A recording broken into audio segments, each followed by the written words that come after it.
All right, we're good to go. Welcome. Awesome. Dude, thank you for having me. Yeah, absolutely. Thanks for being one of the only ones that saw my post in the Chango feed. Dude, yeah, I've been in that group since I was like 14. No way. Yeah, yeah. I've been in it for a hot minute too. I mean, probably I think when I discovered it, it was like 2015, 16, I think. Okay. It's been around for a while. Yeah, I was a big fan of Cameron Muzel's like actual production work. Hmm. So I joined that group to kind of like see if I could get any of his plugins, like figure out how he did any of his mixes previously. Yeah, no, he's talented, dude. And I'm just kind of watching the artists that he's worked with, the Sleeping with Sirens, the Asking Alexandrias and Yeah. all those people of the music world. And those are like big defining artists for me and my music interest. It's like him and Joey Sturgis are like the two producers that really, you know, produced all the bands that I listen to. Dude, no, 100% same. This is a crazy that this is the first thing we're starting with because like literally Joey Sturgis's discography, like Attack Attack and Asking Alexandria, were literally the first bands that got me into like real streaming music besides like Slipknot. Mm-hmm. No, like I guess I confused it. I forgot if it was Cameron or Joey that recorded Asking, but It's okay, same era for sure. yeah, Cameron did like Memphis Mayfire, which is like the there you exact go. same genre. So Yeah. So it's all of like the Sleeping with Sirens, Memphis Mayfire people, and then like mhm. the Attack Attacks and the Asking Alexanders of the world with Joey. So yeah, Yeah, no, dude. I mean, I've been following Joey's work for a while, and then once I got into like Cameron's Chango group, like Joey has a group too. Are you in that one? yes, yeah, yeah. Yeah. So I mean, I kind of see both, and it's just kind of cool to have that kind of community, and where it brings something like this to happen, where I just throw a post out, and maybe someone wants to come hop on, and then you Yeah, shot me a message. yeah, no, it's crazy. Like I don't even consider myself a producer. I just like wanting to know how to like record myself better and like engineer myself better for my band. Yeah. So it's just crazy that it worked out like that. Yeah, we're we're Yeah, both I not know. And producers. I'm not a producer at all. I just enjoy the music, and like it helps me, that group has had me like help me find like a ton of different bands that I've added to my Spotify playlist and stuff. Mm, And there's a bunch of different kinds of genres in there too. It's not just like the hardcore, post-hardcore. There's some no, like emo rap guys in there. Like there's this one guy I found, he goes by Sorry, SRY. okay, He's posted a few times in there, and he's like, oh, new single. So checked it out, and I was like, this is dope. So I added him to my Spotify. And oh, that's so, super sick, any kind of community that's going to be able to give me new music, I'm all about it. dude. No, I feel it. Like literally, there's country like producers in there. Yeah. Yeah. It's just, I mean, producing is an art. And if you can get good at it, man, like that's what people hear, and that's what sells. Yeah, 100%. But we are here to talk about Ritual of Despair. And I went on a deep dive today, or as deep of a dive as I could, Mhm. into y'all's music. And holy shit. I knew it was kind of on like the deathcore side of things, based off like my initial like research. And then I listened to the song that you guys have that video out for, Yeah. Assembly. What's it called? So it's technically two songs. It's the first and second song from our EP put together.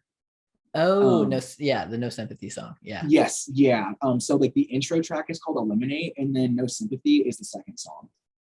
Oh, I was curious about that, because it was this, and then it like changed to this. Yes. When that change Oh, happens, that's the second song starting. okay. Yeah, dude. So it was so funny because like I was like on my lunch break today, and I was like, I'm gonna throw some on, and then I saw the reaction video post that you guys had on your Instagram, Mhm. and that first guy's reaction killed me. Like, it's, Was that Hardcore King? Let me see whose it was real quick. yeah, yeah, dude. Dude, he's so great. That was such an honor for him to do that. That was, I died, and I was like, okay, I got to go watch this video now. And so I went and watched it, and I had just gotten done like eating, Mhm. and like halfway through it, it like I don't know what it was about it, but like I guess the graphical content of it was just like, oh man, my stomach is a little woozy. Dude, something I love like touting about that video is that like everything in it is real. Like Yeah, none no, of I mean, it looked all like raw, real, like that was dope. That was yes, really dope. thank you so much, dude. All of the models in that video, they were brought in by a lady who's in the video. Her name's Missy. Her Instagram tag is Custom Art. Plug for Hmm. her. She's like our makeup artist. And she came in and actually brought in all of the actors and actresses, and like they had their own choreography prepared, and like brought in like severed pig heads for like their ritual and everything. Dude, no, like all of the like the accent things that you guys had going on, like the whole like headdress thing that Yes, she was wearing, the makeup, like that was all made whatever by her. whatever was going on here with the in the cheek thing, like That's her. That's her stabbing her cheeks. bro, that Yeah. was just so like I was so caught off guard. Like why it's just like I couldn't stop watching. I was like, whoa. So, Uh do you know who Eric DiCarlo is? Fun fact, I just actually added him on Facebook today because he shot a video that one of my buddies, Nestor, was also doing like behind the scenes stuff for. Okay. And so he like popped up as a person you may know on Facebook. So I just hit him with the Mm-hmm. friend request, and I have like 23 mutual friends with him. He's the guy who directed that video. Yeah. And it was really fun in getting to bring him in because I don't think he'd ever worked with something quite that extreme like in real life before. Mm-hmm. Like it wasn't. You would think maybe you bring fake blood on set to like bring up the horror aesthetic or try to dress up Yeah. with CGI or something, but her team man like brought it that day. That's awesome. No, it's that video definitely sticks out. I mean, Appreciate it. like I said, I couldn't like take I had to just sit there and watch it, and what was gonna happen next. And but like there's that part in I guess the second song, I Yeah. think it's like the 5 minute mark of that video. The other vocalist does this scream that I've never heard before in my life. It was like this weird inhale, like high pitch, but like you know what I'm talking about. So first off, that's an exhale. That's an exhale. That's an exhale. We only do 100% exhale. We kind of like pride Really? ourselves on it. Yeah. Wow. And so that scream you're talking about, we like as vocalists, I guess, refer to that as like a zombie scream or like a dual tone. Mm-hmm. But it's like a high scream with like a low scream pitched into it in a weird way. It's really hard to explain. No, it was like yeah. I mean, it was unlike anything I'd ever heard. And don't get me wrong, I don't listen to like deathcore all the time. If it comes on, someone shoots me a song, I'll totally listen to it. But that was one that I just was like, whoa, I've never heard anything like that. Hell yeah.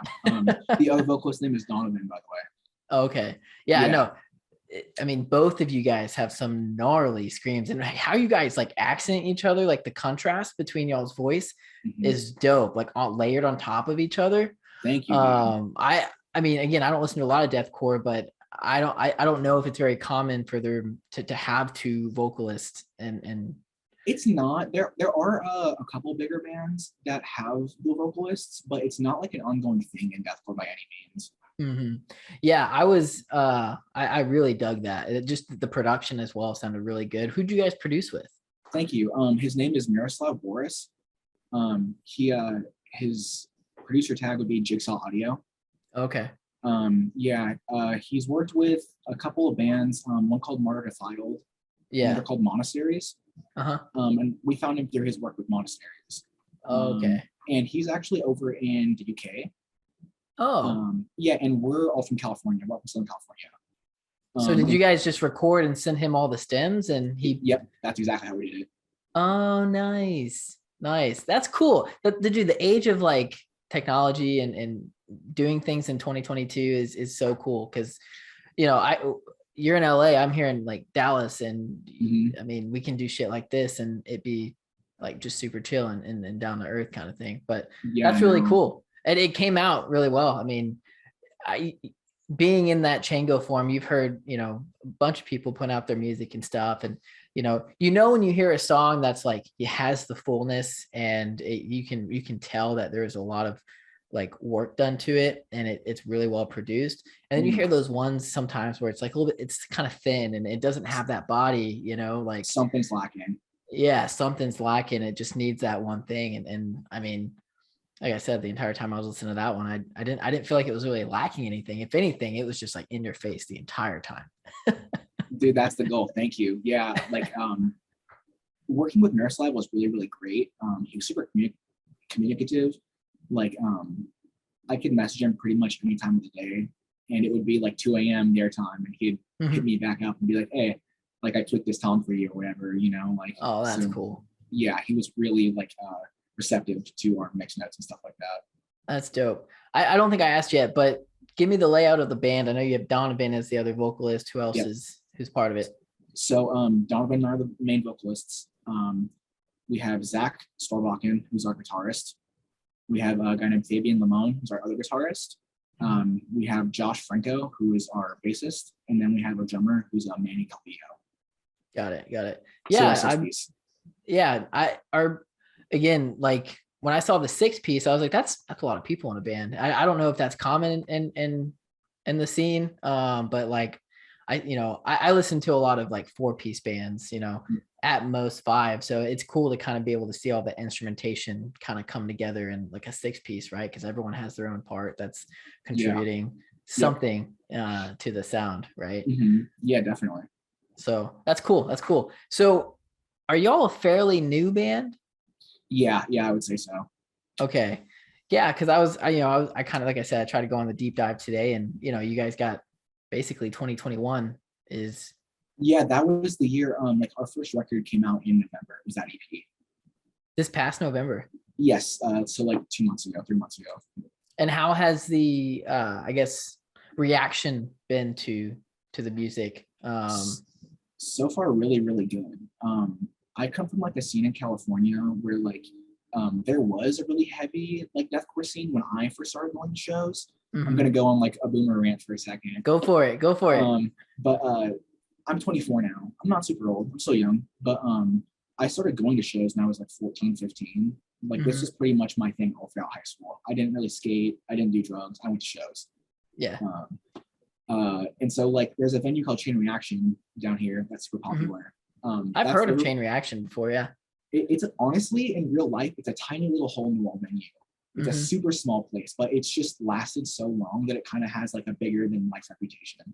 Yeah, I feel that. But it's only 45 minutes north of my house. So like that was one of my main venues to go to growing up. Okay. And so like a lot of up and coming bands would come through there. So I got a lot of exposure to like really heavy underground deathcore and like beatdown music pretty young. And that kind of faded away as I got older. And people have said that we feel like that ilk, and like that's the best compliment we can get as a band, I think. You said that what? That ilk, like of that era. Oh, like, okay. People say like we bring that energy, basically. Yeah. Well, that is a compliment, especially it kind of fading away and you guys kind of feeling like you're bringing it back in a sense, right? Yeah, like the best compliment I can get is like respect from people that I respect, Oh, and absolutely. Like that seems to be the reaction so far. So it's been really cool. No, that's awesome. I did an interview with a guy named Orion, who's part of a band called In Dying Arms. Love them, dude. Yeah. So yeah. I just I was chatting with him yesterday, and they've been around since 2006. Like back when imagine. As They Lay Dying and All That Remains were some of the bands that I listened to, and we got to kind of talk about like the 2006 to early 2000s kind of rock metal scene, and what they were doing was kind of like that heavy death metal stuff too, and kind of talking about just the change in music from then to now, and how there's just so much music out there that it's just kind of hard to pay attention. Like what do you pay attention to, right? That's where like guys like me and Coffee and Sugar, and what we want to do is just share music and give you guys kind of what we enjoy, right? And meet people like you and Orion from In Dying Arms, but to see music evolve from where it was, and like you said, like it's that kind of scene has faded out, and you guys are kind of part of that trying to bring that back. And I feel like, I don't know. I feel like there are a ton, a number of death metal bands out there, deathcore, black metal bands out there that are doing some really cool things. I have some friends in a black metal band here in Dallas that are doing some cool things, who have like 2 or 3 different projects going on right now.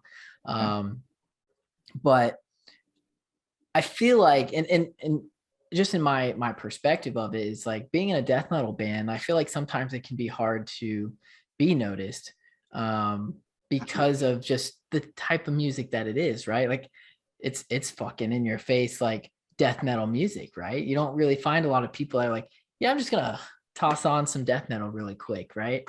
At least in my circle, which your circle may be completely different, where it's like, oh dude, did you hear that new whatever the hell?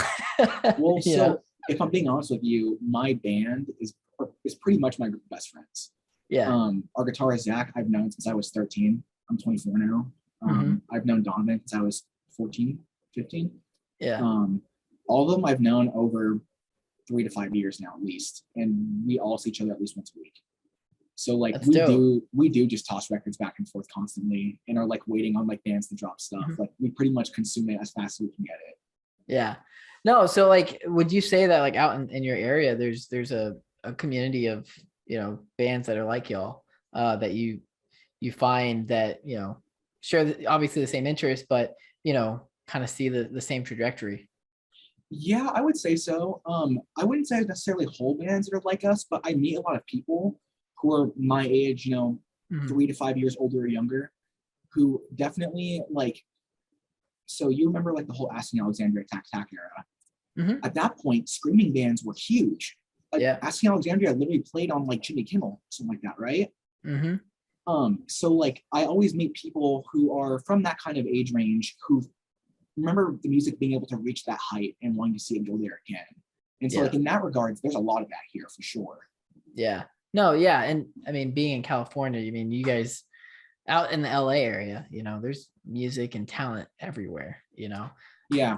Always people trying to make music and have talent. Yeah. So you've known these guys for so long, what, I guess, with you guys putting out this EP in November, how long had you guys been writing and preparing to do this EP? Maybe, I don't want to overestimate. I want to say like 2 years of solid writing and preparation. I want to say we had it done like probably 6 months before it was released. We had all of the instrumentals done, including vocals. But the idea of the band honestly popped up maybe 3 or 4 years ago. We actually at one point had a mostly different lineup, and then I kind of had the idea to bring in Manny, the drummer, who was in another band in our scene at the time called Sounds to Carnage. I had heard his drumming in that band and was like, yo, you're really good, dude. Like, if your band ever breaks up, basically let me know. Like, respectfully, like not to be rude, but like, that was my thought process. I didn't actually say that to him, but that was basically my thinking. And then eventually his band did break up, and I was like, hey bro, listen, you're amazing. We need a drummer. Do you want to join my band? Like, drummers are so scarce, as I'm sure you know, in music. When you find one, and especially when he and I were already like acquaintances after talking for the first time, I was like, okay, I might have a chance here. Right. Yeah. No, I mean, it seems like everyone in the band are super talented. Like, thank you. To be able to, I don't know, just to be able to play that kind of music, that, it takes a lot of precision. And I feel like drummers kind of have it really difficult because they got to follow. It's almost like, I'm a drummer at heart. I grew up playing the drums, and I got my first drum set in high school, and kind of thing. Like, yeah, I have my guitar here, but that's kind of the second love. Drums were always kind of the first love, and you always, at least as a drummer, it's like you're setting the beat, you're setting the kind of the rhythm for everything. But when you're playing such intricate like double bass and cymbals to snare, I mean, at one point in that song, No Sympathy, it's like it slows down so much, and it's just like doom, and I'm just like, damn, it takes a lot, and it's like everyone has to be on their shit to execute that. I just think that's impressive. Thank you so much. We pride ourselves in the fact that we practice regularly. We're playing live. Manny, our drummer, he has a click track in his ear. Yeah. Oh, I mean, you have to. You guys are doing so much in a song, right? It's not like, let's just use the Asking Alexandria, reference. Like, yeah, they do some technical and intricate things, but it's just not as intricate as like what a lot of death metal bands do, what you guys do. There's so much more attention that needs to be paid to. And I think that's where a lot of the respect for bands in the death metal, deathcore scene, that's where that respect is because you guys are doing so much and having to remember specific timings on just all of the downbeats, upbeats, and left to right vocals. And yeah, I don't know. I do have respect for it. I may not listen to it all the time, but I see the appeal to it because it seems like it's just fun as fuck. That's super sick, dude. It is fun. Like one of my biggest inspirations for getting into rock music is Guitar Hero. Dude, hell yeah. So like being in this band is like for me, like, playing Guitar Hero live. Right. Like in the best of ways, it's so gratifying that I was able to help create this piece of music and then be able to hopefully replay it live with adrenaline going through you and performing in front of the crowd. Is there, I like to ask about influences and where you guys grabbed your influence from, if there is one, right? Maybe you just like, I like that, and that, and I want to put all of that together, right? I don't know. So like, what would you say influences the band, whether it be individual interest or what? So there's a couple ways I can go with this, man, because go for it.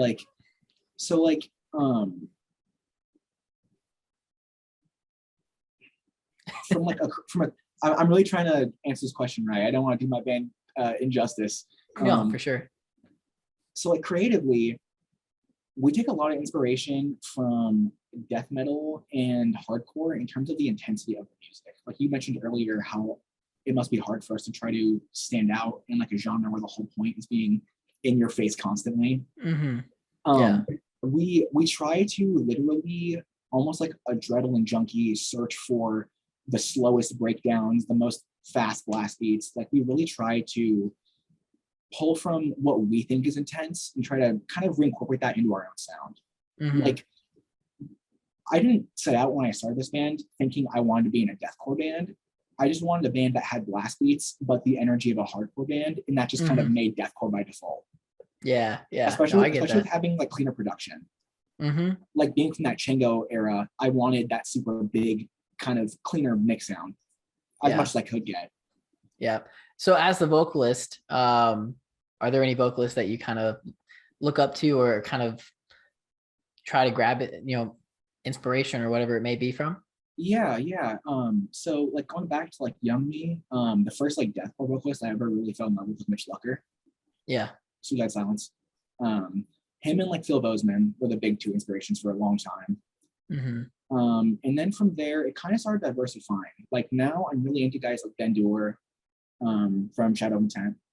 Okay. I'm Cal Anderson from Brand Sacrifice. Brand Sacrifice is a really fire band. Yeah. Will Ramos from North Shore. I was actually really into him before he was in North Shore. He was in a band called Awakened Providence. Oh, okay. And no, I just recently started listening to them. Oh, really? They kind of are popping into the feed on the socials, and I was like, this is pretty dope. I really enjoy this, and Will seems super talented as well. He's an incredible vocalist, dude. He absolutely deserves all the fame he gets. He has been talented for a long time. It's really sick that he got the opportunity to join on the show and work out for him. Oh yeah, for sure. No, I mean, I've been hearing a ton of things about them, and the alt presses and the rock sounds of the world are definitely giving them the attention that they probably that they deserve, I feel like. Yeah, it's funny. Coming from the deathcore scene, they've been popular for a couple of years now. On the shore, like they've had buzz in deathcore tabloids, whatever you want to call it, and like they get shared around pretty frequently. But it seems like now with Will, they've really broken through from being just like a mid-tier deathcore band to actually being like a semi-popular metal band. Right. Yeah. I feel like in the deathcore scene, I don't know. I feel like in like the grand scheme of things, they're not always, the Suicide Silence of the world. Like, yeah, everyone knows who they are, and we'll remember them and Mitch Lucker forever. Of course. But also it's I feel like it's few and far between that really get that recognition, or that the eyes that I feel like they deserve. Yeah. I feel the same way. And like, basically our inspiration as a band is to try to be one of those bands, to try to be the next Suicide Silence or White Shot or Chelsea Grana, whoever you want to call it.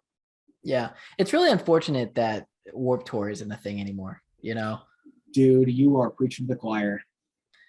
I feel like that was a tour that people and bands just, every summer I always look forward to it, because it was like, I'm going to go and see the bands I can't wait to see. And I'm also going to see bands I've never heard of.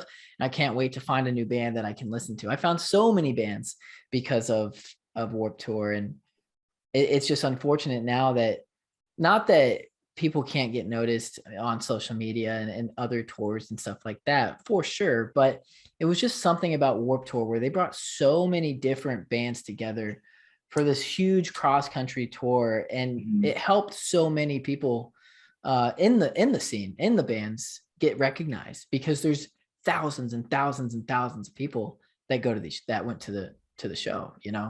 Absolutely. Yeah, no, Warped Tour had its own like ecosystem around it, basically. I mean, there was Warped Tour itself, but then bands on Warped Tour would become friends and then spawn off tours that would go throughout the year. And then yeah, no, I totally feel you. How old are you, if you mind me asking? I'm 28. Okay, cool. I'm 24. I mean, we're kind of still in the same realm of music. It's not that far off. Yeah. No. No, that's why I'm asking, because so you obviously had a pretty good experience going to work for them for like a long period of time. Yeah, I mean, I think I went, first time I ever went, I think I was a sophomore in high school. And then I went every year after that. Oh, so you probably went to like 2010 Warped Tour? Yeah. Dude, that was like my dream one. That was the one where Attack played and Suicide Silence and the Acacia String. And another cool thing about Warped Tour is they always had a local stage. From what I remember, they always had a local stage. They did. And they would find local bands to come play Warped Tour for that day, which helps so many bands out, right? Man, it's so unfortunate. And what was, what I was looking forward to is, I don't know if you saw, but there's like this kind of news that Franz was looking at trying to buy the Warped Tour name and start it over. And he was like in talks with Kevin Lyman about it. And like, I guess, unfortunately, nothing transpired, but we almost saw a hint at it potentially coming back. And then, they did the few things after the cross country tour ended, but it just wasn't the same. No. Yeah. I know they had a couple of single dates in certain states. Like regional things, like in Ohio and something like that. But no, I mean, I miss Warped Tour. And it's things like that could put you on a stage in front of thousands of people, and it is what it is. But speaking of tours and stuff like that, are those things that you guys have kind of in your mind right now that you're trying to plan, if you could share, if you wanted to? No, yeah, we're totally open. All right. Yeah, we're not secretive about our upcoming plans. I have to ask because I've interviewed people that are like, I can't really say anything. I was like, all right, no, that's I get it. No, we're totally independent, so we're not under any contracts right now. Oh, okay, got it.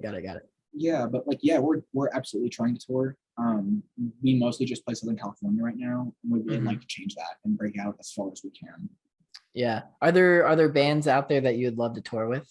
That if you could put together I say dream, but your first tour, those 3 bands that you would want to go on the road with, who would they be? 3? Okay, so I'm gonna show hometown love. I'm gonna do one band that's still from here that's around. I would do Carried Away from California. Okay. I'd probably do Gamma Sector from Kentucky. Okay. They're a deathcore band of ours. They're a friend's band of ours. And then I'd probably do a band called Crown Magnetar, who I believe from Texas. Okay. And that's just if I was actually shooting within our genre. I can Yeah, always yeah. pull for the Slipknots or the Metallicas or whatever Right, again. right, right. But like, if I were to actually make a roster tour of bands I think we do good with, and that I think, we'd get along with on tour, it'd be like those three guys to start with. Got it. No, it's being a new band, and that was something that Orion and I talked about last night, was like, you know, he had been doing it since 2006. I mean, it's 2022, right? I mean, it's like 16 years that he's been doing this shit. And he was just like, back when we first started, we didn't know anything. Like, we didn't know how to get tours together. Like, we were new and we were trying to break into the scene, but we also had no money. And like, when you get signed, I'm sure you're maybe aware, but you're taking out a loan with a record label to make shit happen. And if you don't, shit, you're out of luck, kind of thing. But it's a whole process, and how you manage your band, and whether you guys are going for a label or and trying to stay independent and just kind of work your way that way. I totally respect that. I have friends that have done that for like 6 years and are finally moving towards trying to get signed. But it's just getting started, right, is the hard part, is what Orion was saying, was, when you don't know what you're supposed to be doing, it's really hard to kind of figure it out, because you're trying to manage a band and then do all that stuff. Absolutely. Yeah. And that's why we spent like 2 years kind of front loading writing the record and like getting the lineup together. I tried to like get as much of those issues out of the way as I could beforehand before we started playing. Because like there's obviously going to be the hiccups that come with trying to play shows in the first place, whether it comes to gear or member management. Or a pandemic, yeah. or Corona, that too. Yeah. But there's going to be natural hiccups along the way anyways, so I try and want to get as much of like the bullcrap out of the way beforehand as we could. Yeah, no, I totally get that. And I mean, I feel like just with this release that you guys have done, and just kind of looking at the numbers since November, I feel like this is really a solid start, at least in my opinion. Thank you. Yeah. I was chatting with another band.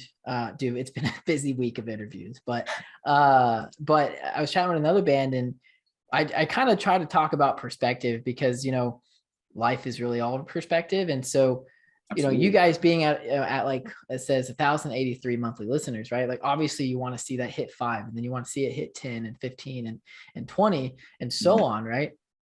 And it just kind of hopefully spirals, and people start you start garnering all that attention. But I was talking to this band who has like 11,000 monthly listeners, and they're like, yeah, we're just we're really trying to continue to build that up, and sometimes it can be kind of hard to stay motivated. I'm like, you guys are sitting at 11,000 monthly listeners, when I guarantee you there's people sitting at like 5,000 or even just 1,000 or 100 monthly listeners that want to be in your spot right now. They want to have that attention too. So it's like, just be proud of what you've been able to accomplish to this point, because that helps kind of keep the morale of being in a band, which can be kind of mentally draining sometimes, because of all the things you have to worry about. Yeah, right? No, it's definitely demoralizing.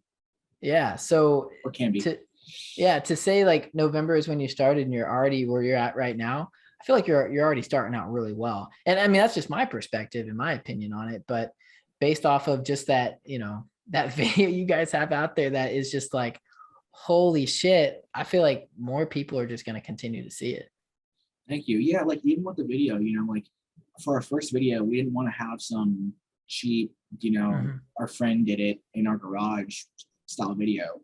We went to an actual location, got actual actors and actresses. We hired a director. We really, really try to put our best foot forward as far as we can. And like, about being hungry and like perspective, we are so determined to get up to those 5,000, 11,000s, 20,000s. Yeah. Having 1,000 is great, and it's definitely like not a slander against it, but we always want more. Oh, of course, everyone does. Yeah. I agree with you. Perspective is important, though. Just enjoy what you have.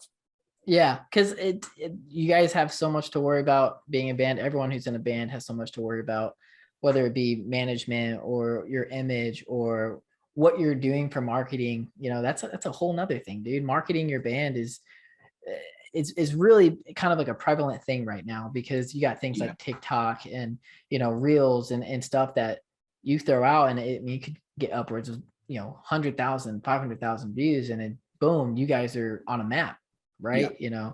I had a conversation this week about just marketing and how do you market your band to where people will see it, and regardless of just what it is that they're listening to, they enjoy the content that you guys are putting out. Like, I feel like that just goes such a long way. Marketing is a whole other beast, man. Mhm. It really is. Like, and it is a super prevalent part of being an online like source of media in any way. If you make YouTube videos, if you make music, marketing yourself is so important. And no one, it's such a new thing that like there are schools and classes for it, but I feel like it's kind of like self-help stuff where it's like, you kind of take it with a grain of salt. Like using your intuition and like I love my band because I can use them as my constant litmus test for if things are good. Yeah. And like I trust all their opinions and intuitions enough to where like they're a really good sign for me to know like, okay, we shouldn't post this. Like more than half of them don't like it. I shouldn't be. It's a weird idea. Yeah. No, yeah, obviously that makes sense. You guys want to all be on the same page, and who you guys are as a band, right? Like everything that's out there on the internet that's tied to your name, like that's what people will see. I was just thinking, like, I don't know if you guys are on TikTok or anything like that, but taking that clip at that 5-minute mark of that scream, I feel like people would hear that and be like, did that just come out of his mouth? Like, I feel like that would be a TikTok in and of itself, but okay, for sure. Dude, we've talked about it 20,000 times because we know how crazy TikTok's ecosystem is and how bands can blow up overnight through that. Yeah. And I've found multiple bands on TikTok actually, mostly in like kind of that pop punk genre, but very, very simple as, hey, check out our new song, and then the song fades in and it's them listening to it, and it's like the best part of that song, like the catchiest part of that song. And then boom, you have a new listener, and you're going to go find out who they are. You're going to go to Spotify, you're going to go to Instagram, and there's a band that happened to me called Ruth Crest, and they're like a pop punk band from San Antonio, I think, Texas. And I was just like, this is dope. And they took the best part of that one song and it caught my ear. And again, I'm just saying that scream will catch people's ear if you guys can put together a creative TikTok. Like, bet you ever heard this shit before. Dude, no, I'm sure we could think of something. All of us are on TikTok personally. We just don't have a band one. Yeah. I don't know. I'm not on TikTok. My wife sends me TikToks all the time and I watch them. And sometimes when I'm like bored, I will scroll. Yeah. But that's where I'm on. Like I'll just occasionally scroll like once every 2 weeks. And somehow I just find music on the periodic times that I'm like on it. So it helps, any way you can use TikTok to your advantage. I think that is a solid goal. And a lot of the bands that, I've been following here recently is they're trying to utilize TikTok because it's just, people are becoming famous. Yeah, no, it straight up creates fame. Yeah. It's kind of crazy. Social media is wild, dude. It is. Yeah. Just like the aspect of social media, I never really had a MySpace. I started with Facebook. So like I saw some of the older way social media was being used, but I'm pretty much of like the newer generation of social media users. Yeah, no, I was part of the MySpace days, and there was a feature in MySpace where it was like just a music feature, where it's like it would show like the top bands on MySpace, and you could, I think, filter by genre, and that's where I learned about Broken Side. That's where I learned about I think Asking Alexandria or Attack was one of them that I found on MySpace. That makes sense. And then a few others that aren't bands anymore, but like were kind of a voice of that generation in the beginning that kind of helped get that whole, like Breathe Carolina is another one that I found. and it's just kind of crazy that once MySpace went away, people had to find another way to market their music, and Facebook, I guess, but it's not a music platform, right? Like MySpace wasn't so much a music platform, but it had a pretty big music presence towards helping people find new music, basically like a publication, Yes. it was just in your face. You can add music to your profiles and all this stuff, right? um it was a whole nother beast. And then when it went away, I feel like there's like a gap there where people didn't really know how do I share my music? Whether, you're streaming it, because streaming wasn't a thing yet. I mean, people were buying CDs, streaming didn't become popular until, I don't know, 2013 ish, 14 ish. Right. Yeah. Yep. And that's when I first got Spotify, and I was like, oh, this is really cool. I don't have to buy CDs. I don't have to buy songs. I can just pay a lump sum a month, and here we are.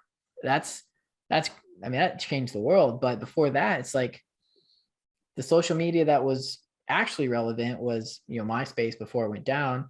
And then I guess Facebook and Twitter. I guess Twitter helped, but Twitter was so large. I mean, it wasn't focused solely on music. So there's just this gap of time where it's like artists didn't really know how to market their music, I feel like. And then here we are, TikTok is blowing people up. Music artists are becoming famous off of just a 10-second clip of a melody or a vocal line. I mean, it's wild. It's insane. And that was, like you said, maybe 8 years ago, max at most, that we were still buying physical CDs. Yeah. Like I remember 2013, 2012 Warped Tour still buying like CDs from bands and it being like a deal. Like me being like, fuck yeah, I get a CD still. Yeah. And I don't remember the last time I actually used a CD player outside of like my car. But no, me neither. But still, it's, you were buying MP3s and off of iTunes, and that was it. And you had what you bought. And then, streaming changed the game. And now streaming has its advantages. It also has its disadvantages, right? Because I mean, people aren't getting paid a lot for the streams, so they're still encouraging buying the actual song. But it's like, why would I buy the song if I have it streaming it? Like I buy the music from bands that like I listen to and I appreciate, and I want to see them continue to grow and stuff like that. Yes. The local bands that are trying to make it in the world. I don't buy major artist CDs anymore. I feel like there's no need. They're already famous. No, and true. And also, streams are a funny thing because if you're not getting a lot, you don't get a lot of money. But if you do get a lot, are we good? Yeah. I guess my camera decided it wanted to shit out. So here we are. Okay, cool. No, as long as I can still see you. Yeah, you're good. But streams are a funny thing because if you're not getting a lot, you don't get a lot of money. But if you get a ton, the money you get does become a little more sizable. Right. Yeah, because I think it's like for every million streams, it's like $5,000 or something like that. From what I understand. Like an Adele doesn't really need to sell CDs because she's getting 500 million streams on a song. That's pretty much equivalent. Right. Exactly. But like, if you're getting 500 streams on a song, that's not the same as selling a song 500 times on iTunes or even it's like 500 CDs. Agreed.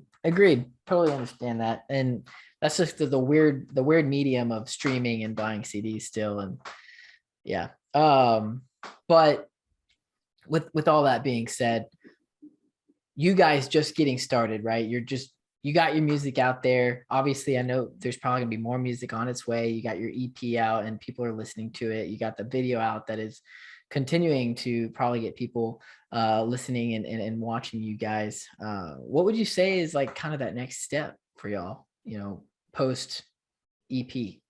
The next step is we're probably going to obviously focus on like finishing up the EP rollout, making sure that's heard everywhere and pushed out properly. From there, our next step is we're going to record and release another single and shoot a video for that. Okay. So that's going to be our next big step into an album, into probably a 8 to 10 song album. Okay. Got it. And have you guys already started? I mean, I'm assuming you've already started writing for this next single. Yeah, the single's already done instrumentally. We're Oh, just okay. rapping vocals on it now too. Nice. Is it Yeah, gonna top? Is it gonna top this No Sympathy video? I hope so. It should. It's pretty intense, man. For our new stuff, we're ratcheting up even harder. We're going a little bit faster. There's going to be a little bit less kind of open breakdowns and a lot more like in your face punchy parts. Nice. That's Yeah. awesome. That's exciting. You know, I think, like I said earlier, the respect to be able to write death metal music, I think, goes kind of noticed sometimes, where you guys have, I feel like, more pieces of a song to really focus on than, you know, your regular just post-hardcore band, you know, like we were kind of talking about. So It's and funny. I'll go ahead. Oh no. I was just say when you're in it, that's kind of like compared to Guitar Hero, because when we're doing it, it honestly doesn't feel that complicated. The arrangement is a complicated part. Once we have the arrangement set down, it's honestly pretty easy to memorize. Okay. It's kind of figuring out how you want the puzzle to look. Once you can figure out how you want the puzzle to look, recreating it becomes a lot easier. Well, that's what I was going to ask next, is like, how do you go about starting that writing process for, we'll just say, a song like No Sympathy, you know? So we had only had one song previously finished that we thought was like the style of the band. And so using that as kind of the style guide, we started writing No Sympathy. And we usually start with guitar. Usually it's guitar and like MIDI drums. Okay. And then you just, you know, you got the verse and all that stuff. The typical writing of the structure of a song. So actually, funnily enough, normally we write with guitar and MIDI drums, and it's usually our guitarist Zach and one or two of us behind him at his computer, kind of over his shoulder, watching him play, and they'll kind of all like backseat drive the riff. We'll be like, you know, doon doon doon doon doon instead, because I'm not music literate and I'm dumb. I just mouth out the riff. So how long would you say it takes you guys to kind of write a song together with all of you in the room? It depends, because the song can go through a couple passes. Like I would say collectively, each song probably has like 4 to 8 hours of writing involved. Okay. Like a whole day's worth of just sitting down and writing. If we just like 8 a.m. to 5 wrote a song, and even then it could have 16 hours, because some songs have 2 or 3 days worth of like us just staring at a screen going. Yeah.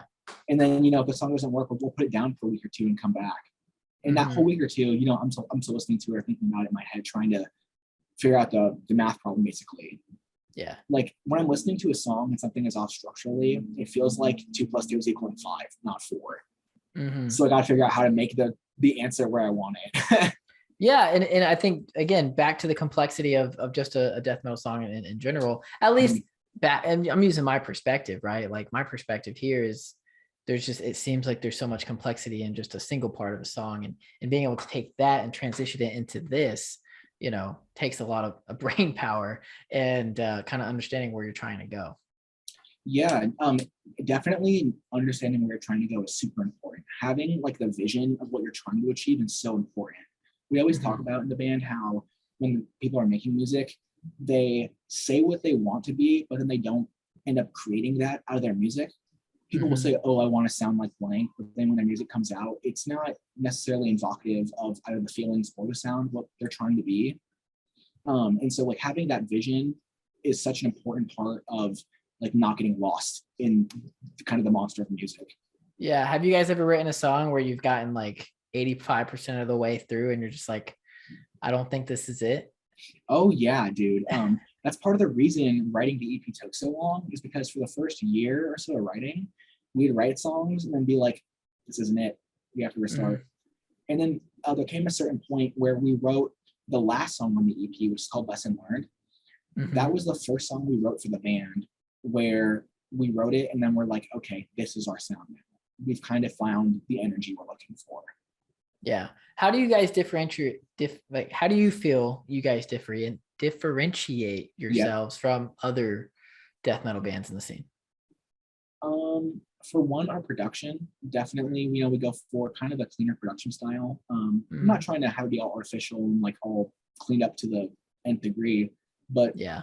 I want our bass to smack, you know? Yeah. I, Yeah. I want our guitar to be clean and not harsh. I want our drums to be loud and clear. Same with our vocals. Like, so I think our production for one, also our mindset and like our energy live. We definitely try to bring like hardcore energy live.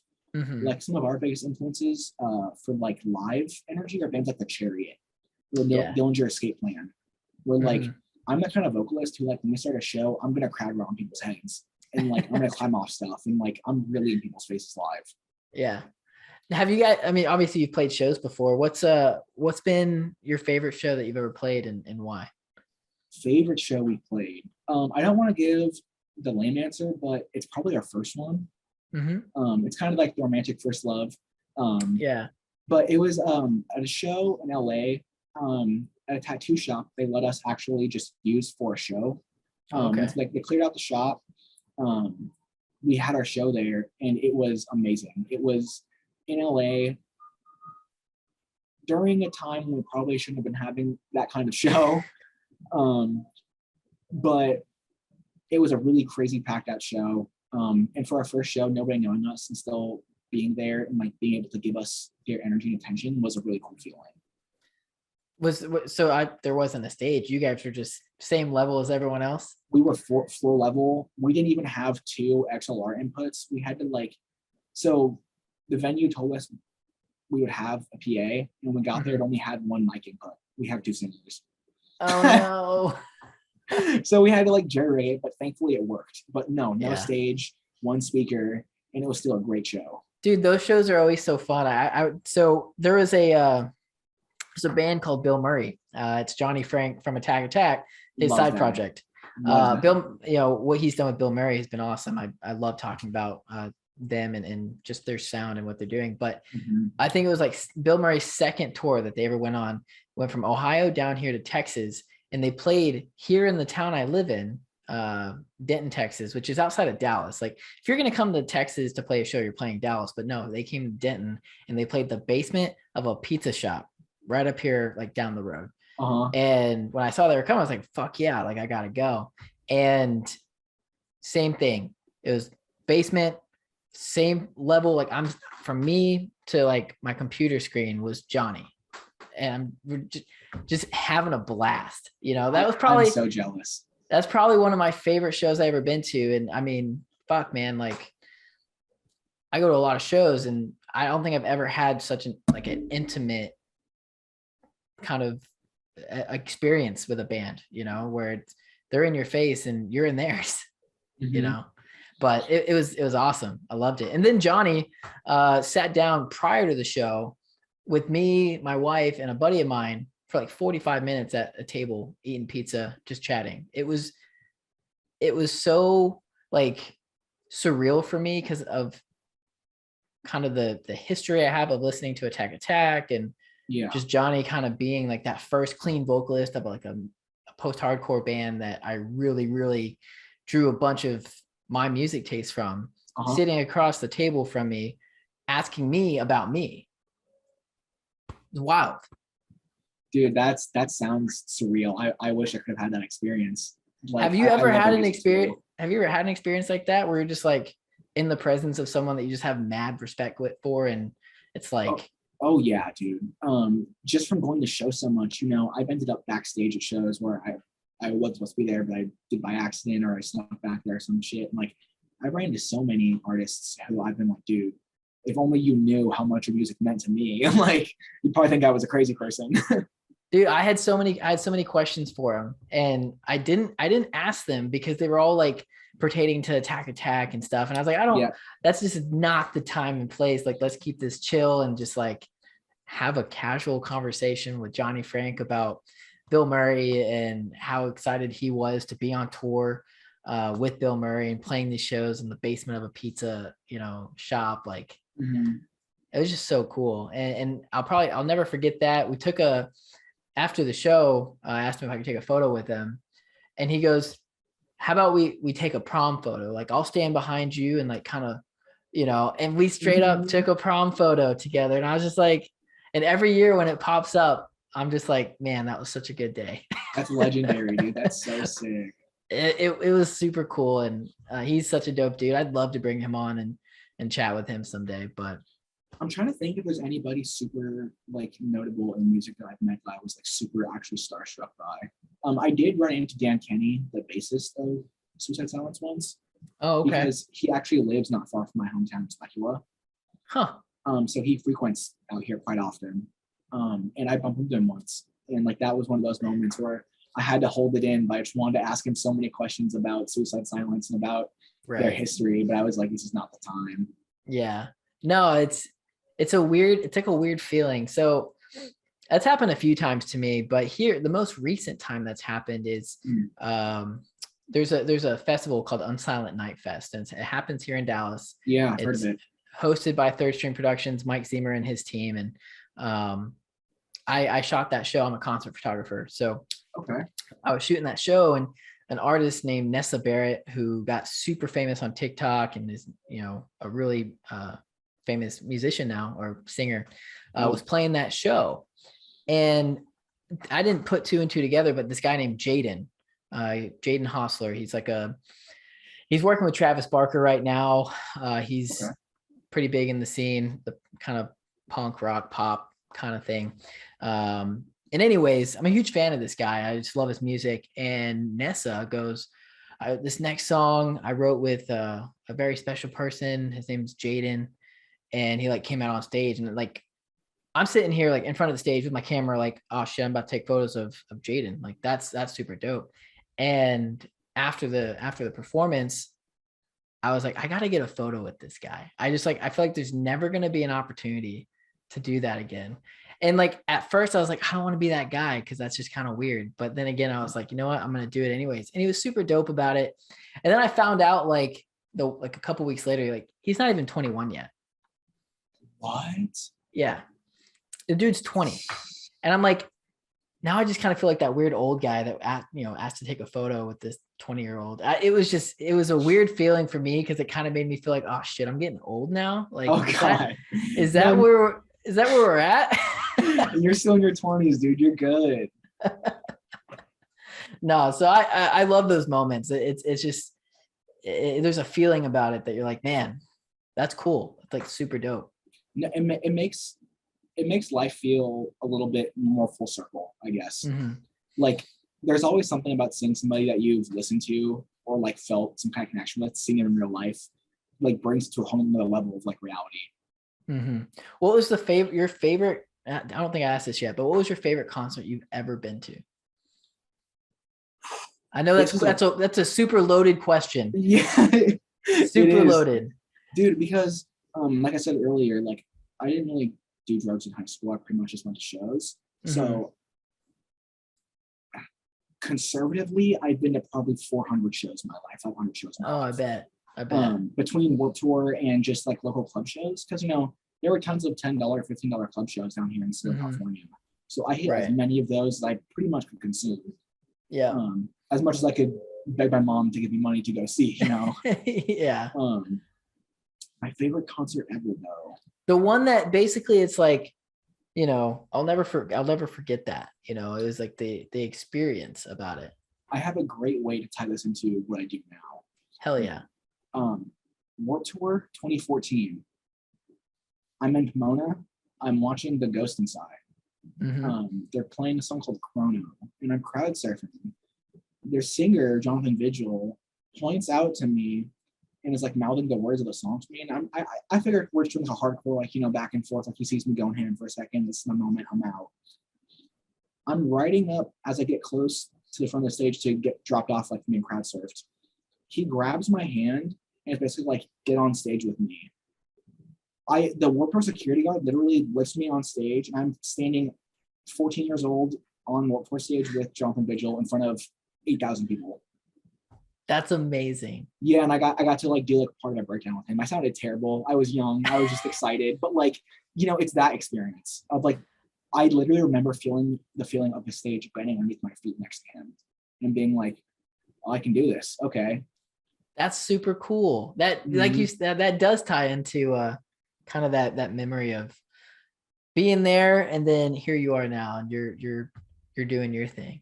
Yeah, and like I was already into metal music and like into the vocal style at the time, and like I practiced for me in my closet, you know, in my room, but like I never thought I could be it, and like that was one of those moments where like I literally could see the other side, and so I was like, this is attainable. Okay. I bet that was cool. Like you just like you turn around, you just see all the people staring at you, you it know. it was literally an ocean of people. Like I have the image mentally photographed in my head for sure. So I have kind of a similar story, but not as cool. I went to So What Fest back in probably 2014, 2015, I've never here been, in but I've always Dallas. wanted to go. So What Fest is the shit. This next one is going to be huge. But We Came as Romans was playing, and I was all the way at the back, and I love crowd surfing too. So I was just like, all right, I looked at these two big dudes. I'm not a big guy. I'm your average size person. There's like two like really large dudes that I was like, hey, throw me up. And they're like, all right. And so they threw me up from the back. And I mean, it was a solid 150 yards to the front. And I'm like, I'm going to make it. And I'm small, so I'm light. So I'm just like, I'm going to just keep drifting until I got to the front. Mm-hmm. And, Kyle Pavone, RIP. He saw me coming, and he like came to the front of the stage and like gave me the handshake. And like, then I got down in front of the stage, and I don't know, it was just kind of like, didn't know what was going to happen. I maybe was going to fall in the middle or whatever, but like getting to that end and just getting the handshake from Kyle Pavone and then kind of walking out was just kind of like, yep, that sealed the deal for that day kind of thing, you know? That's beautiful. Yeah. Dude, I don't think I ever saw With Carl while he was live. Really? Yeah. Man. And I like them too. I say I grew up, but like all throughout high school and going into college, and I mean to now, really, I've always listened to We Came as Romans. They were kind of like all their albums, every time that they were putting one out, I was like always on repeat in my AirPods going to class or whatever. Mm-hmm. And they're just kind of that band for me, kind of going through. I always had the ability to go back and listen to. I never got tired of them, and I love Kyle's voice. And that was one of the first that time that I did that. That was like the second or third time I'd seen them live. I'd seen them at Warped Tour. That was the first time I've seen them live. And it's just like, he had a voice and like a thing about him that you had that connection, right? You kind of build that connection with someone that you don't know, but you just kind of feel it. And that's another like kind of surreal thing. It's like that right there, like sealed the deal for me, kind of thing. And then, when I first started taking photos of shows and stuff, I shot So What Fest in end of 2016, early 2017. And it was Kyle's last So What Fest before he passed away. Yeah. And I didn't get to see him after that show. So it was just kind of like, damn, one of those, like, I don't know. I feel like a lot of people were down about it, but as an artist that you grow, like, you listening to Mitch Lucker, right? Like, yeah. And Suicide Silence, it's like seeing stuff like that happen, and you kind of feel a part of you kind of go away, that feeling of how you felt when you listened to them, I guess. It for sure, like I don't want to say it taints the experience, but definitely changes it. Yeah. Like it's the same way even a band like Linkin Park. Like you can't really listen to Chester Bennington's lyrics the same way anymore. Yeah. Because now you have the perspective of death. Totally true. And what was crazy is I hadn't seen We Came as Romans live since he passed away until this past October when they came through for their 10-year To Plant a Seed anniversary tour. Yes. And they did a tribute. It's on YouTube. Someone put it on YouTube. There's a tribute to Kyle at the end of the show where they start playing the song Promise Me off their latest album. Yeah. And it's like, it's Kyle's clean vocals, and they literally have a slideshow going in the background on their LED panels of just photos and videos of Kyle at Warped Tour and at shows and backstage, and I like, dude, the emotions hit. It was just like, damn, like I want to cry. Like this is just, Dude, I would have. this is so like special, right? That they've been able to do this with We Came as Romans for so long, and Kyle being like such a, like a root of that album, of that album, right? And all of them afterwards, but just the To Plant a Seed album, right? That took them to where they are now. And then at the middle, when like Dave Stevens comes into the song, like all the band members came back out on stage, and then they like, it was like Dave was singing with Kyle. It was, dude, I had like the butterflies, like I was like full emotions. I was probably another one of those top 5 shows I've ever been to, just because of the emotional connection I had to the band growing up. And yeah, that's a really heavy experience. That's a beautiful thing they did that. Yeah, it was awesome. You can look up the video. I'll send it to you after this. Please. But it was just, it was beautiful. And you know, shit, man, we can talk about music and artists and bands all day. You know, I know we came here to talk about Ritual of Despair, and I don't want to drift away, but I've been really enjoying this conversation. No, it's okay, man. Like long form interviews like this are good for like just exploring conversation. Yeah, definitely. The band's the backdrop, literally. And there we go.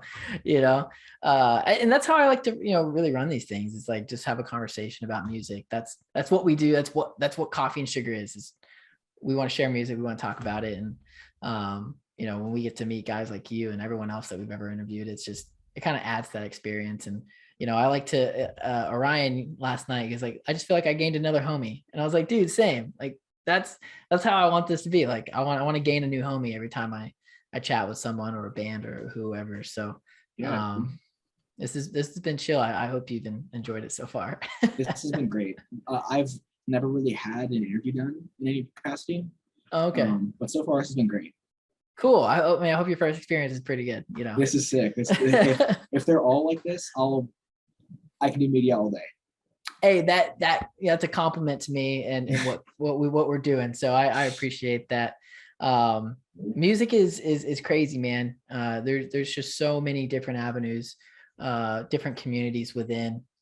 You know, one of the things I talked about this week is that, you know, you got the community of musicians and bands and artists, you know, within the music scene, and then you got everyone that makes music happen. You know, the producers, the tour managers, the tour grips and techs, and then you have media and press, like guys like me who are out taking photos and you know, showing people what is happening on these tours and stuff like that. And then there's just how it all meshes together is just crazy, you know, and it can be overwhelming to a lot of people, especially bands, and how to get their music out there and just be part of it, you know. That's why like we've done as much as we can to try to keep all that internal, so like we don't have to keep track as many names, because like there's so many moving parts, like you said, between photography, videography, even just online promotion in general. You can have an editor to edit your photos. Like it can basically go as deep as you want to go in terms of the web of helping hands. Yeah. And so like to try to keep the headache of that down as far as we can, we try to keep as much of that in-house. But like it is really beautiful also at the same time how many different facets of, I guess, like media consumption there are. Like how much goes into creating, promoting, distributing the media. Oh, that, dude, like, I mean, we all create. I mean, these things have changed the world, bro. Like, here, let me just pop up my phone real quick. Oh, wait, I was on Instagram right before this, you know. I love being so connected, but there's times where I'm just like, I don't even want to look at this thing right now. Like, you just become so consumed, you know, with what's going on, what other people are doing, and it's a different world that we live in with social media. It can really take over you as a person. It is a very different, and it's very dangerous.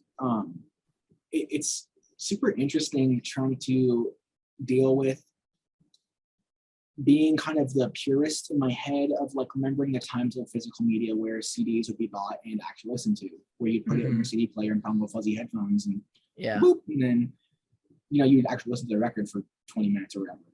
I grapple with the difference of like now where people can choose one song from a streaming site and just listen to that. They don't have to buy a CD and pop it in a player. And there's like that whole ritual of listening to music is kind of gone now. And so in some regards, we have to ratchet up the intensity even harder to compensate. Yeah. No, that's totally true. You know, I think back to when I bought my first CD, my first physical CD I bought with my own money. It was AFI December Underground. Nice, solid choice.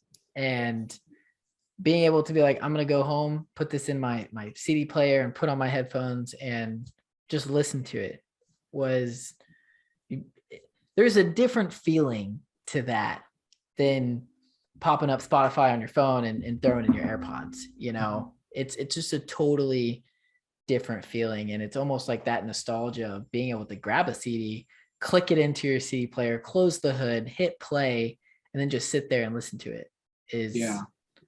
We'll never really, I feel like, experience that kind of feeling again, because it was tangible, it was physical. And not only was it tangible and physical, even having CD players that were mobile was a luxury. Like having a mobile CD player in your car was a luxury. Yeah. Like a lot of the times you'd have some big huge boom bap system that you would have to load it into, with like a tape player in it also or something. Yeah. It's, I was talking with a buddy of mine who's like, I asked him that question. I was like, what was your first CD you ever bought? And he goes, CD or cassette? And I'm just like, oh shit. Like cassettes, like that's, now people sell those just as novelty items, right? Like people put their albums on a cassette and sell it. I've seen it here recently. Yeah, we're actually doing that soon. Oh, you are? It's creative. You don't see it often. Especially in like death metal and like punk music. A lot of that like goes to capturing like the 80s and 90s nostalgia. And so tapes are a great way to kind of tap into that market. Right. Yeah. No, and vinyl's making a comeback in the last few years has been really cool to see. And I don't own vinyls, but just like watching bands like A Day to Remember, who is a huge band that kind of helped define my music taste as well. Like see them put out vinyls of their albums. Like I would collect them just to have them, kind of thing. I would too. Yeah. Like it's crazy. Yeah. I don't personally own any vinyls either. But when I was younger, I owned a vinyl or two. I owned like a Sick to Your Guns Diamond vinyl. And then I owned, it was like probably like a deathcore band vinyl. But I had like one or two without even owning a record player, just because the novelty of them was so cool to me as a youngin that I was like, man, I want to own the physical version of this. So like big ass CD. Yeah, literally. It's like a better version of a CD. There's bigger art. Yeah, exactly. And like, especially if you get like a cool color print or something, like that makes it all the more worth it. Dude, We Came as Romans just posted today that they're releasing all of their albums in a box set on vinyl. And I'm just like, it's $150, but it's like, to me, I saw like the value in that, just to be like, I have every one of their albums on vinyl in a box and they're all like uniform. Man, I'm definitely tempted. How albums is it? Do you know? Is it like 6 at least? 5. Okay, that's worth it. Yeah. I think it's Plant a Seed, Understanding What We've Grown to Be. Misunderstandings, is that the other one? And then because I actually only listened to the first 3 records of theirs. Those are the ones. Dude, R.I.P. Kyle, R.I.P. That was so sad. I remember exactly where I was when it happened. Remember exactly how I felt, and just like, because it was very shortly after I had taken photos of Kyle, at So What Fest, and I was just like, damn, I had just seen him, and I was just like, damn, dude. I know we keep revisiting it, but no, it's a good topic. It's interesting. Yeah, it just you mentioned earlier, like you went to shows, you didn't do drugs in high school and stuff like that, but that's a thing in the music industry, right? Where that's how Kyle passed away. It's fit. And his addiction was completely under wraps. Like it was never addressed in their music. It was never like a subtle thing. Like like a lot of times when struggling hip hop artists, for example, have addictions, it's talked about very candidly in the music, or at least the point where if you know, you know. Yeah. but like it was never even hinted at really in their music. It was totally under wraps, which was all the more surprising when it happened. When they released their last album with Kyle, the song "Promise Me," if you actually listen to those lyrics, it's super depressing. Like he is basically, it's, other people may not look at it this way, but the way I saw that was like he was like writing his like suicide note. Yeah. Similar to like Chester when he was writing that last album, I forgot what it was called. It was like his suicide note, right? Something light. Oh shit. Is that One More Light? Is that the album? One More Light. Yeah, one More Light. That was the song. I think that maybe the album's called that, but the song One More Light it almost felt like it was his suicide note. Whereas Promise Me by Weekar felt like it was Kyle's suicide note. And no one even questioned it. No one said anything. The band didn't even question it, right? Like, and then, a year later, it's just like, oh shit. It's wild. It's funny how perspective makes you go back and look at that stuff. Like I was saying with like Chester's lyrics earlier too. Yeah. Like it gives you such a different. Yeah, it makes you wonder. Right? Like did he know? Or I love Mac Miller. Yeah. And like he passed, I think 2 or 3 years ago now. And a lot of his music, now listening to it posthumously, it's like, dang, did he know he was gonna die? Like a lot of his music is about like not missing him when he's gone, kind of. Yeah, it's crazy. I mean, yeah, we can talk about that, but that's heavy. This is a heavy. We steered this conversation down a heavy road. No, but hey, one of the things I will say, and I talked about it with a band this week, is the whole side of like mental health and within people and within the industry is not even just within the world is not talked about enough. And that's a whole topic in and of itself. But I sit, talking about all this, like Mac, Kyle, Chester, they all had those issues, and it wasn't talked about. It was almost like it wasn't even recognized through the lyrics and the music that they were writing, that they were having these issues, right? Because they always seemed like they were having a blast and having a good time. Social media puts off the presence that you are, doing great when you're not, and as someone that has struggled with mental health issues in the last year, I recognize that a lot more now, that it's a real thing and that it needs to be talked about. And again, that's a whole topic in and of itself, but I say that because it's important and people need to know, It's so important, man. I mean, being a lyricist and being a vocalist, like this band is a huge expression of myself. When you think of deathcore, you may not necessarily think of like emotionality, but like we definitely try to keep a level of like heart and like personality in our music when writing it. It's not just like demons and hell and like metal imagery for the sake of being dark. Yeah. Like we try to put some level of self-expression into that kind of world. Right. I mean, as I feel like we should, as just people and as musicians and being in a band, right? Like it's not always about demons and hell and death and stuff like that. Like I've never really, again, been in deep on the deathcore side of things, but I know there's artists and bands out there that write about some really, really good things, and you may not hear it when you first listen to it, but it's it's there, it's prevalent kind of thing. Yeah, and not to say our music isn't necessarily to the level of like counterparts. We're not writing super emotional, like heart-wrenching songs necessarily, but like we definitely try to keep the anger, like it comes from personal reasons. It's not just tough guy hardcore. Right. Yeah. It may sound like it, but if you read the words, there's some level of, there's an emo boy somewhere in there crying about something.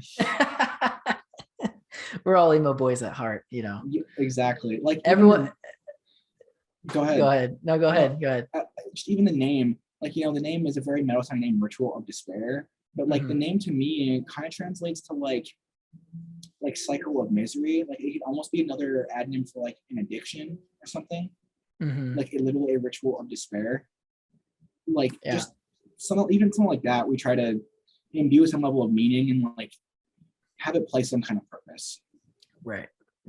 If there's no purpose, then there's no motivation. I feel like. What's the point? Yeah. No, I totally get that. That's cool, man. Oh, sorry, that's a fly. But no, you're cool.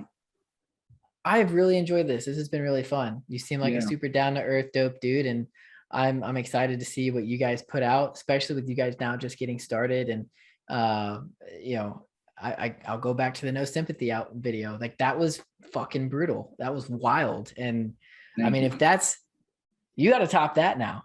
Like you got to take what you did there and then just take it to the next level, which I don't know how you're going to, but I know you guys will probably figure it out because you guys are musicians and you're artists, and that's kind of the role y'all play in y'all's music.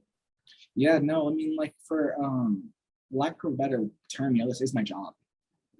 Like I kind of consider this like we make like horror movies but in music form. Like I'm trying to make the most intense, in your face, like shoving the gore in your face the whole time horror movie in terms of music possibly that I can.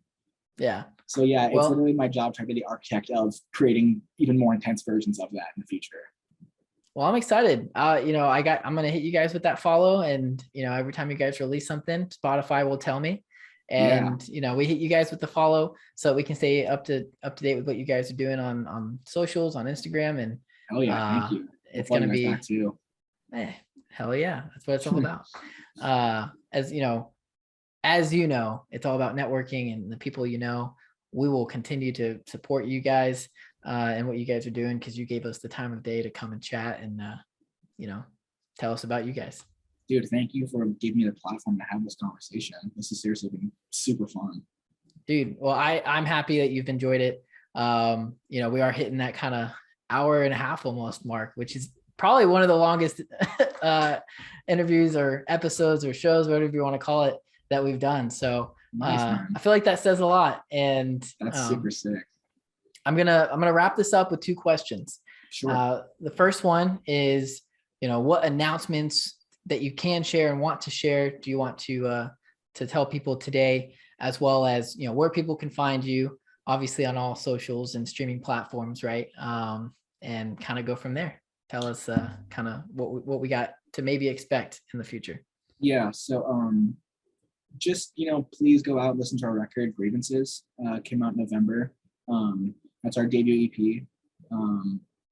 From there, we're pretty much just working on a new record. Expect that probably we'll have a single out this year for sure, probably second quarter.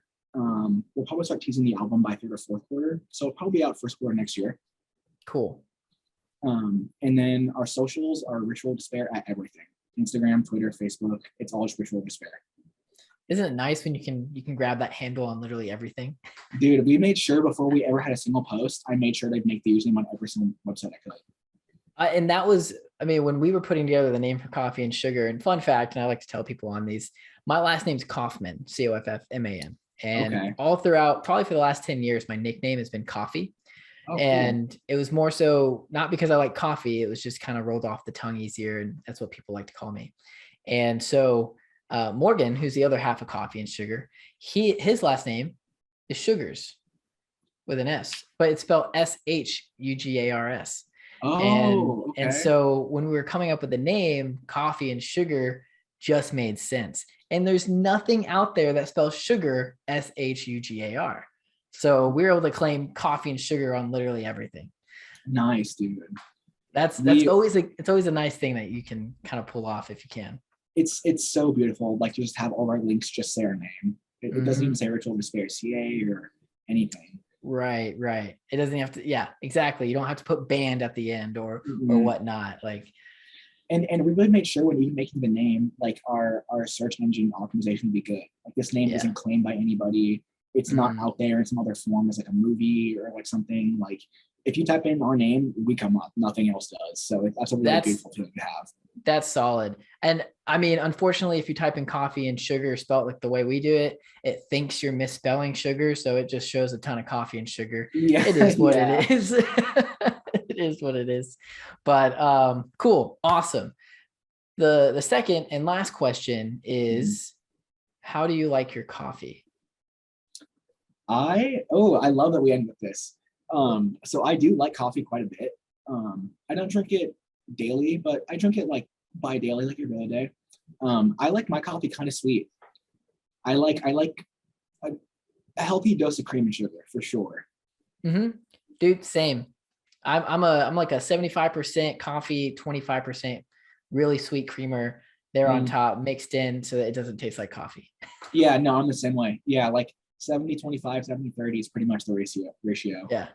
And it's so funny. I love asking that question because we get an array of answers, which is honestly cool. It's not just everyone saying I like coffee black, right? Okay, Which cool. we've had those, but you know, we interviewed a band called Boys of Fall Mhm.